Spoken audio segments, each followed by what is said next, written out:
एक छोटा सा त्रिकोणमितीय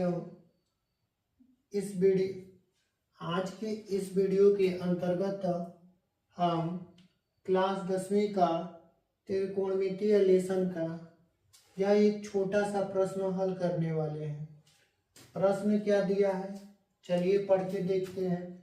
यहाँ पे लिखा है यदि कोसिक थीटा बराबर 2/3/5 तो tan थीटा और cos थीटा के मान ज्ञात कीजिए।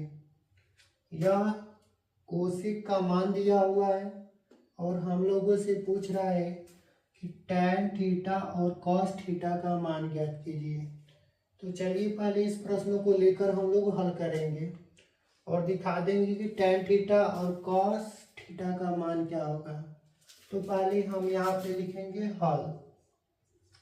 हल में क्या लिखेंगे, इस प्रश्न को हम हल करेंगे। ठीक है, लिखेंगे कोसेक थीटा बराबर, अब यह मिश्रित भिन्न में है तो इसको हम उचित भिन्न में बदल लेंगे। 5 की पहाड़ा 2 बार कर लेंगे तो 10 और ऊपर 3 है तो उसको जोड़ लेंगे तो 13/5 हो जाएगा, यानी कि यह अनुपात में हो जाएगा। ठीक है, तब हम लोग क्या करेंगे, समकोण त्रिभुज को बना लेंगे और उसका नाम लिख देंगे ABC और कोसिक का मान भरेंगे। तो कोसिक में जो सूत्र होता है अनुपात का, त्रिकोणमितीय अनुपात का, वो होता है कर्ण बटा लंब।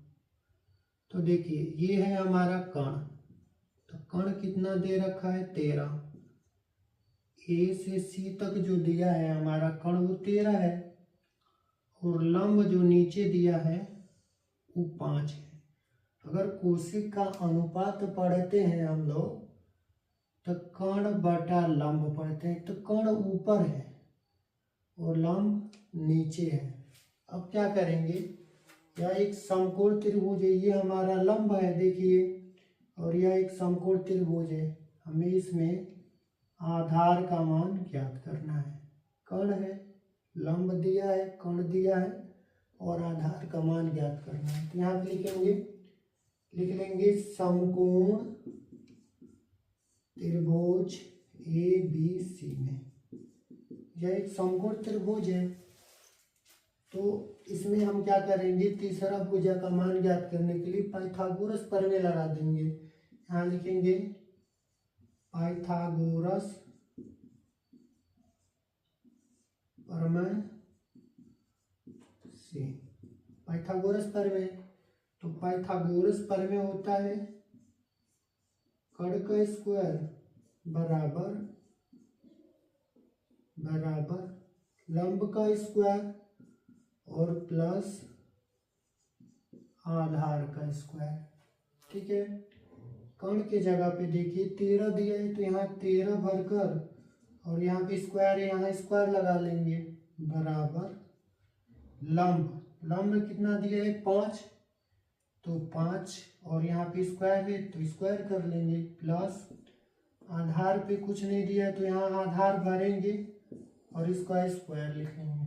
अब 13 है तो यहाँ पे हम लोग 13 गुणा 13 लिख लेंगे, यहाँ स्क्वायर है तो 13 गुणा 13, या डायरेक्ट हम लिखेंगे 169। 13 का 2 बार अगर हम गुणा करेंगे 169 आएगा बराबर 5 का स्क्वायर, मतलब 5 गुणा 5 बराबर ये 25 हो जाएगा और प्लस आधार, यहाँ आधार का स्क्वायर। अब 169 और 25 इधर आ जाएगा तो माइनस में हो जाएगा बराबर, यहाँ लिखेंगे आधार का स्क्वायर।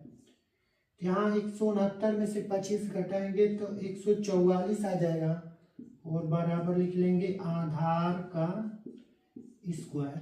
अब स्क्वायर हटाएंगे तो इधर रूट बनेगा, 144 हो जाएगा और यहाँ पे लिख लेंगे आधार। जब यहाँ स्क्वायर हटेगा तो इधर आके रूट बनेगा और 144 को जब हम इसको तोड़ेंगे, 144 12 का वर्गमूल है तो यहाँ 12 गुणा 12 लिख लेंगे और बराबर यहाँ लिख लेंगे आधार। अब यहाँ पे जब जोड़ा बनेगा तो ये रूट क्या होगा, हट जाएगा। तो यहाँ सिर्फ केवल 12 लिख लेंगे, यहाँ पे हो जाएगा आधार। तो जो हमारा आधार निकल के आएगा वो 12 आ जाएगा। तो यहाँ पे 12 भर लेंगे। अब क्या करेंगे, जब त्रिभुज में तीनों भुजाओं का मान पता चल जाता है तो अन्य जो त्रिकोणमितीय अनुपात ज्ञात करने के लिए कहता है उसका मान हम इसी में से क्या करते हैं, भर लेते हैं। तो यहाँ लिखेंगे tan। पहले tan का पूछा है तो tan थीटा बराबर लंब बटा आधार होता है। तो लंब पहले ऊपर लिखेंगे और आधार कितना दिया है 12, तो यहाँ 12 लिख लेंगे। लंब बटा आधार यानी tan थीटा का मान 5/12। और cos का पूछा है तो यहाँ cos थीटा बराबर लिखेंगे। तो cos का क्या होता है, आधार बटा कर्ण। तो यहाँ 12 पहले आधार लिखेंगे ऊपर और फिर नीचे लिखेंगे कर्ण, मतलब cos थीटा बराबर आधार बटा कर्ण। तो आधार 12 दिया है, 12 भर लिए, और कर्ण 13 दिया है, 13 भर लिए। यानी कि इस प्रश्न में tan का और cos का मान पूछा था, हम लोग tan और cos का मान ज्ञात कर लिए। अधिकतम वीडियो को क्या कीजिएगा, शेयर कीजिएगा।